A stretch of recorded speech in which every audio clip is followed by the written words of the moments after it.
Hello everyone, गौतमीज education hub पर आप सभी का बहुत बहुत स्वागत है। उम्मीद है आप सभी अच्छे होंगे, एग्जाम की तैयारी अच्छे से जारी होगी। आज है 10 जुलाई 2024 और आज की करंट अफेयर की क्लास आप लोगों के सामने। क्लास अच्छी लगी तो प्लीज़ वीडियो को लाइक कीजिएगा। चैनल अगर पहली बार आप लोग चैनल पर आए हैं तो प्लीज़ चैनल को सब्सक्राइब कीजिएगा और ज़्यादा से ज़्यादा शेयर कीजिएगा। पहला क्वेश्चन हम देखते हैं, पर्यावरण प्रदर्शन सूचकांक 2024 की दुनिया के प्रमुख 10 देशों स्वच्छ देशों की सूची में कौन सा देश शीर्ष पर है। ऑप्शन हैं एस्टोनिया, लग्जमबर्ग, जर्मनी या फिर फिनलैंड। सही आंसर हमारे पास होने वाला है ऑप्शन नंबर है एस्टोनिया। ठीक है, पहले नंबर पर ये एस्टोनिया है, दूसरे नंबर पर लग्जमबर्ग है और तीसरे नंबर पर जर्मनी है, चौथे नंबर पर फिनलैंड है। ठीक है, इतनी बातें आपने ध्यान रखनी है। नाटो शिखर सम्मेलन 2024 कहाँ पर प्रारंभ होगा। बेल्जियम, स्वीडन, लिथुआनिया या फिर अमेरिका। सही आंसर हमारे पास होने वाला है ऑप्शन नंबर डी, अमेरिका में। ठीक है, नाटो की अगर हम बात करें, नॉर्थ अटलांटिक ट्रीटी ऑर्गेनाइजेशन इसकी फुल फॉर्म है।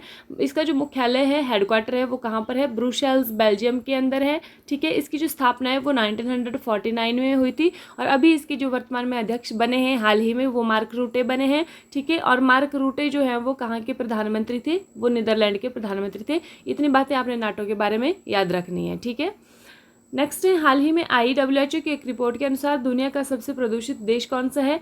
बांग्लादेश, पाकिस्तान, भारत या फिर इनमें से कोई नहीं। सही आंसर हमारे पास होने वाला है ऑप्शन नंबर है बांग्लादेश। नंबर 1 पर हमारे पास है बांग्लादेश। दुनिया का सबसे प्रदूषित शहर की बात हो रही है, देश की बात हो रही है। बांग्लादेश नंबर 1 पर है, पाकिस्तान नंबर 2 पर है और भारत नंबर 3 पर है। ठीक है, नेक्स्ट है, केंद्रीय मंत्री पीयूष गोयल ने महिला उद्यमियों के लिए लाइसेंस शुल्क में कितने प्रतिशत तक की छूट दी है। 80%, 75%, 70%, इनमें से कोई नहीं। सही आंसर हमारे पास होने वाला है ऑप्शन नंबर है 80%। ठीक है, अगर कोई वुमेन एंटरप्रेन्योर है और उसके नाम पर जो है वो किसी पेट्रोलियम से रिलेटेड जो है वो उद्यम का लाइसेंस है या फिर विस्फोटक से रिलेटेड कोई लाइसेंस है तो उसको जो है वो उसमें शुल्क में 80% तक की छूट मिलने वाली है। ठीक है, हाल ही में विश्व बौद्धिक संपदा संगठन के अनुसार जनरेटिव AI पेटेंट दायर करने वाला दुनिया का शीर्ष देश कौन सा है। ऑप्शन हैं जापान, भारत, दक्षिण कोरिया या फिर चीन। सही आंसर हमारे पास होने वाले ऑप्शन नंबर डी, चीन। ठीक है, अगर हम बात करें विश्व बौद्धिक संपदा संगठन, इसको हम इंग्लिश में बोलते हैं विपो, वर्ल्ड इंटेलेक्चुअल प्रॉपर्टी ऑर्गेनाइजेशन। ठीक है, तो इसके अनुसार जो है वो जनरेटिव AI पेटेंट दायर करने वाला दुनिया का शीर्ष देश है चीन। ठीक है, नेक्स्ट है, हाल ही में सहकार से समृद्धि कार्यक्रम कहाँ पर आयोजित हुआ है। नई दिल्ली, गांधीनगर, भोपाल, इनमें से कोई नहीं। सही आंसर हमारे पास होने वाला है गांधीनगर। तो ये किसने किया है, एक तो सहकारिता मंत्रालय जिसके कि मंत्री कौन है, अमित शाह जी, और गृह मंत्रालय ने इसको शुरू किया है। ठीक है, हाल ही में 75वां राज्य स्तरीय वन महोत्सव कहाँ पर आयोजित हुआ है। रांची, भोपाल, इम्फाल या फिर इनमें से कोई नहीं।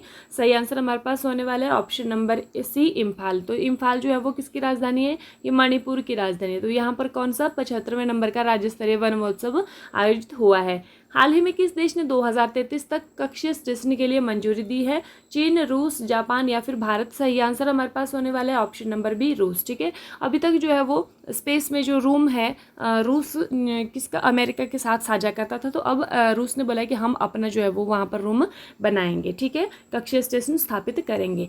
हाल ही में किस राज्य में स्थित अहोम मोइदम को यूनेस्को विश्व धरोहर सूची में शामिल करने की सिफारिश की है। असम, गोवा, कर्नाटक, इनमें से कोई नहीं। सही आंसर होने वाला है ऑप्शन नंबर ए, असम। ठीक है, असम का है अहोम मोइदम, जिसको कि यूनेस्को विश्व धरोहर, ठीक है, यूनेस्को वर्ल्ड हेरिटेज सूची में शामिल करने की सिफारिश की है।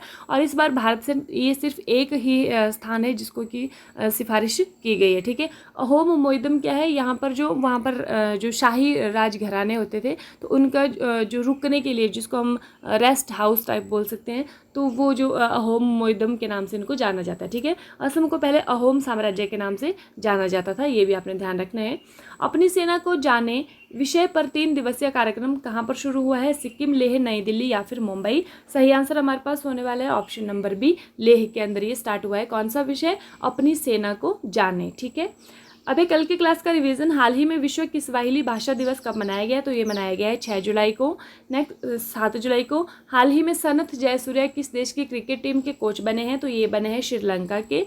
ठीक है, नेक्स्ट हमारे पास आता है, हाल ही में किसी डॉक्टर C नारायण रेड्डी साहित्य पुरस्कार मिला है, तो किसको मिला है, ये मिला है शिवशंकरी को।